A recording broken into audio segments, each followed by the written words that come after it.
সকাল থেকে তো মর্নিং বলা হয়নি, তো হয়ও না বলা।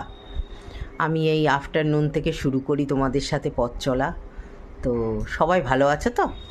আমি তো ভালো আছি, তোমরা কেমন আছো?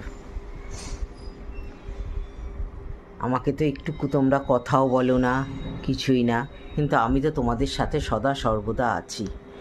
তো আমি এখন কি করছি, সকালবেলায় উঠেছি, উঠে চা খেয়েছি, বিস্কিট খেয়েছি, তারপরে চাঁদের সাথে খেলাধুলা করলাম, তারপরে এখন রুটি দিল, রুটি খাচ্ছি। কি দিয়ে রুটি খাচ্ছি আর কি খাচ্ছি, এই দেখো তরকারি, পেঁপে কাঁচকলা সোয়াবিন দিয়ে তরকারি আর একটা রুটি।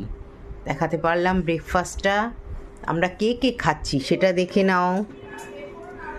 এই দেখো আমার নাতনি পড়াশোনা করছে, পড়াশোনা করতে করতে এই দেখো খাবার রয়েছে আমার আর আমার নাতনির, দেখেছো তো? দেখো পড়াশোনা খুব ভালো, তোমরা আশীর্বাদ করো সবাই, ও যেন খুব ভালো রেজাল্ট করে বেরোতে পারে উচ্চ মাধ্যমিক, এইচএস, ঠিক আছে? তোমাদের সাথে পাশে আছি, তোমরা আমার সাথে পাশে থেকো। আর কি বলবো বলো, পরের ব্লগে আবার দেখা হবে।